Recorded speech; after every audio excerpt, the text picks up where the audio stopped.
Welcome back to Breaking News with BSU. So today is podcast number 3, and we'll be discussing code switching in the Black community. So I'll open up the floor to anybody who wants to start. Yeah, I'll start for this topic. I feel as though code switching in our community, in our district, is something that's very prominent, especially just something that you have to learn just to do, especially when dealing with people who are like higher up when it comes to like in the school, when it comes to your principals, counselors, and whatnot. I feel as though I've had to learn how to code switch and learn how to kind of fit in and kiss up to everyone just to kind of be able to like navigate my way through without any issues. So I feel as though code switching is something that, although it shouldn't have to be this way, it's something that is very prominent within the Black community and specifically our school community as well.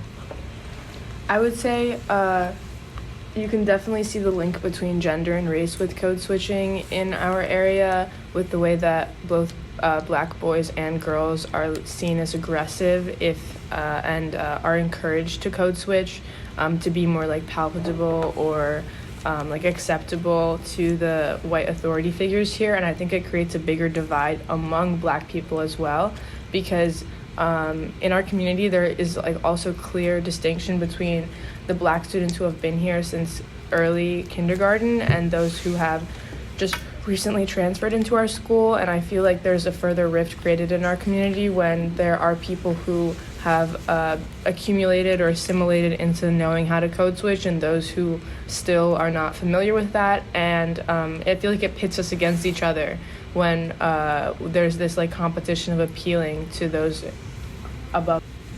Yeah, I agree with that 100% as well. I feel as though there is a big difference, and you can definitely tell as well just based off behavior, how we interact with each other, how people interact with teachers.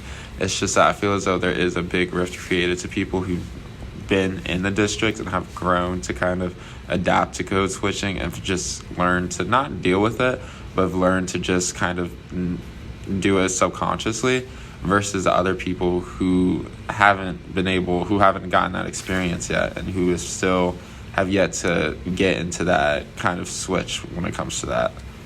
And I also think like growing up on the main line, they kind of train you so that the way you're trained to act in school is how they expect you to act when you go into the workforce, which is something that is kind of like an expectation when you go to schools that are like higher achievers. So if you pick up a code switching pattern in your behavior, it's like you get up for work in the morning and you get ready to change how you naturally are, and it's something that they try to grow from like the school level into however we live later. Yeah, and it's definitely like seen in the way that people act and also speak. Like they're treated differently based on how they act or sound, and not in a positive way, unless like if you change your voice to sound quote unquote more white, then it's like even on the phone my dad does it, like the way that he's treated when he speaks like I don't know, with that sort of vocabulary and in a different way, like nicer, which like shouldn't have to happen, but the way people are treated is drastically different. And I don't know, like people have said it shouldn't be this way, but it is. It's so funny you brought that up because we're on the same wavelength. I was just thinking about that. Like the concept of having a white woman voice on the phone is so funny, especially when another person of color calls out your code switching and is like, why are you speaking like that? Or why are you acting like that? It is so funny, especially when you're not actively code switching. Like at this point, it's kind of just integrated into daily life. You talk to teachers one way, you talk to higher ups one way, and you're another way with your friends if possible. But even so, like it's hard to not code switch even around your friends sometimes because you're just so integrated into doing it 24/7. I also feel like code switching has to do with like personality, because I find that when I code switch, like my personality changes a little bit, and I'm a more calm person and more like reserved, I guess, than when I talk to like my friends of color. Yeah, I think that's actually a really good point. that code switching tends to just dilute your personality as a whole. And that's really disappointing because I feel like our school community either misunderstands or loses the opportunity to interact with a lot of like vivacious people and people who are just like really full of life and excited about things, but people just don't understand or care to understand that there is like rhyme and reason behind where personalities come from and how people act. And on another note, I find it funny like the difference between like white and black dominated cheerleading teams, because as a cheerleader I often have a lot of people ask like, why are you using your white cheerleader voice, because it's quote preppy or it's like higher pitched. And a lot of like POC drill teams are like really like base rooted, and it's really interesting just to watch the difference of like how they're treated and how people respond energy wise. So that's just something that I've noticed in my own personal experience. And to piggyback off of that, I think when it comes to your personality, like the subconscious act of code switching can really mess with your identity because it's like you get used to acting one way and then you get used to acting another way. So sometimes when it comes to identifying who you are to yourself or with other people, you kind of have to choose which one is more you, and it's like a different battle that we have to experience. I think piggybacking off of what Chloe's saying, I think it's really hard and conflicting for someone, a young black student, in their identity when they notice how much better they are treated when they have to change or skew their personality in a certain way. And I definitely am like aware of my white woman voice that I use with teachers or that I use with higher up authorities when I want to be taken seriously and I don't want to be looked down on, or I think it will increase my chances of being treated a certain way, and oftentimes it does. And I think it's really interesting how all of us as black students, we code switch out of necessity. It's something that we have like realized from an early age or from early on being in this district that is a very important thing. And I think it's so interesting that we are conditioned to do this out of necessity in our predominantly white school, when in our predominantly white school you will notice like specifically white boys code switching, quote unquote, and like trying to act more masculine or more speaking in more African American vernacular English, thinking that it will make them look cool or in a certain way. And it's so interesting because you know that they would never speak in that way around their parents because they would be looked down on and looked as low class or unprofessional, but they choose to speak in certain ways only to give themselves a certain look or to be trendy or whatnot, whereas we are changing the way we speak in order to just be considered, to be respected more or just be considered more of an equal. To piggyback off of that as well, I think it's really interesting to see just exactly how prominent code switching is in our district and in the black society as a whole. I feel as though we shouldn't have to code switch in order to get respect from someone. We shouldn't have to do any of this in order to gain any sort of ounce of attention from anyone. No, but the unfortunate reality is that we have to. And once again, it's based off of, not as, I guess, vicious terms, but like it's based off of like survival, basically.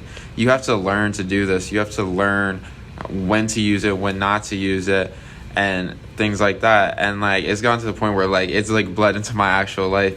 Like I would just like naturally code switch. I'm not even like aware of it, but since I've grown up in the environment, I've lived in the environment, I've been here for almost all my life, it's hard to break a habit once you've been living in it for so long.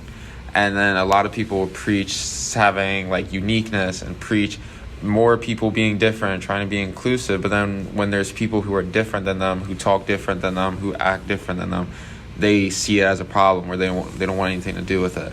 So it's kind of one of those things where it's like you can either fit in and lose, once again, a lot of your personality because you have to fit into a standard, you have to fit into a box basically just to get respect from people who don't respect you, or it's either you just be who you are and express yourself how you are as a person, but then you risk not getting that same respect and attention from everyone else. And I think as people of color, we need to ask ourselves and be self-aware enough to ask ourselves, like, what will happen if we don't code switch? Like, we're in a time of a lot of change.